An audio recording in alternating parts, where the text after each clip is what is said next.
Welcome back to your favorite YouTube channel, Time Travel is Possible.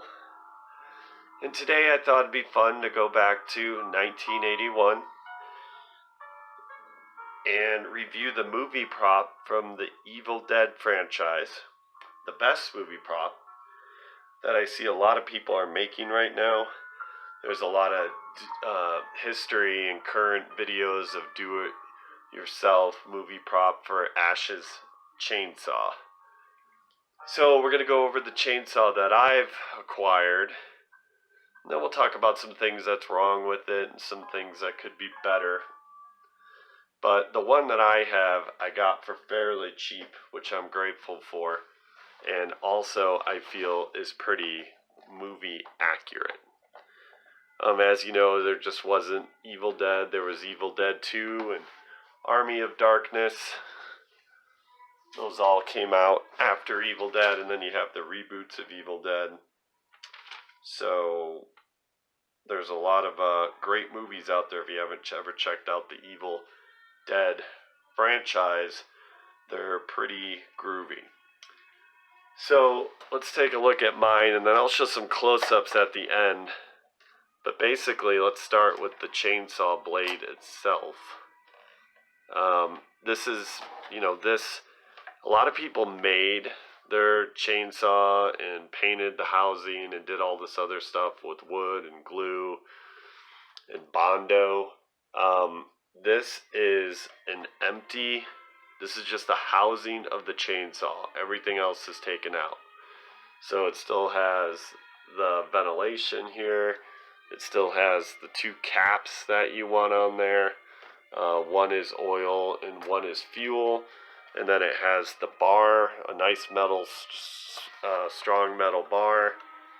And it has this. Now this is just a dummy. You can't even pull it. This chainsaw doesn't make sound.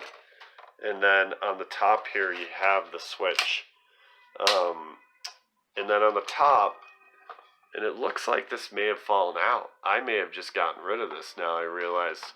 But to make it movie accurate, this would be silver, so that's different. But this is black. It doesn't bother me that much.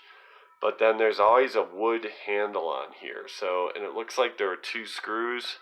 And maybe what happened there is the wood fell out and I didn't put it back. But there's a brown piece of wood right there on top of the handle, so that's something I could easily fix. And then if you flip it to the other side, you just got the chainsaw blade here tied in with these bolts, secured in there with the bolts, and then you can see on the inside, you can see all the way through it. For some reason there's a little piece of black styrofoam here, and then on the back side, this is also supposed to be black, this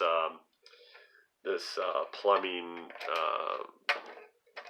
vise or whatever they put on here.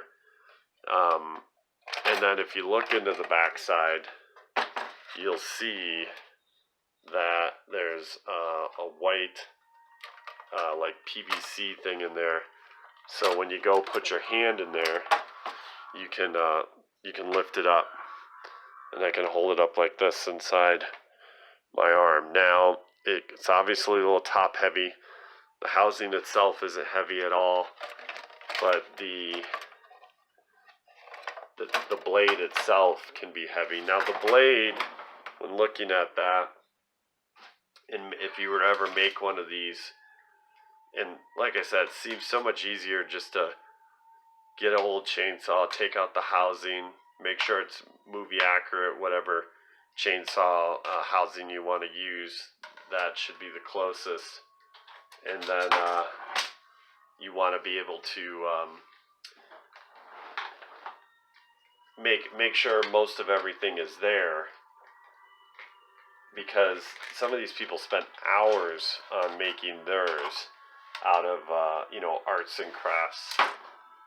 So this chainsaw blade is about 17 inches. Now I've seen them as small as 14 inches, but the one that Ash has is supposedly about 20 inches long, so 3 inches longer. This one's only 17, which is fine. Not too small, but not, movie accurate in that sense. So, and then right here you could see there's a lot of blood on that. Now this could use a lot more zombie blood. And so some of the things I thought of besides making this black, making this silver, putting the wood back on there, it's pretty realistic at this point. So I have no issues with that. A kid could carry this around, adult can fit their hand in there comfortably. What would be cool is if you could get, like, out of the other toy ones that I've seen, or like chainsaws they sell at Halloween, if you were able to take out the mechanism that makes the noise for the chainsaw, like it's revving up. Not that the blade would be moving itself, but that would be nice to have that in there that you could sort of activate. But I think it's great. I got it for a cheap price. I love to have it around in my little museum, in my man cave. And I'll try to show some close-ups here. So I just wanted to get that out. My 50th video is coming up next, and I'm excited to see what that will be. And just so you know, I have a lot of videos out there around prop toy guns, vintage blow molds, which I'm going to do some more Halloween ones here coming up in October. I got a lot of Christmas blow mold ones out there, Evel Knievel, tons and tons of vintage Star Wars vehicles with boxes and G.I. Joe vehicles with boxes, Lego castles, moon boots. I just did one on Beetlejuice, and I also did one on the New York City Breakers. So go check all those out, and here is some close-ups. And thanks for joining, and I'll see you guys in the future on Time Travel is Possible.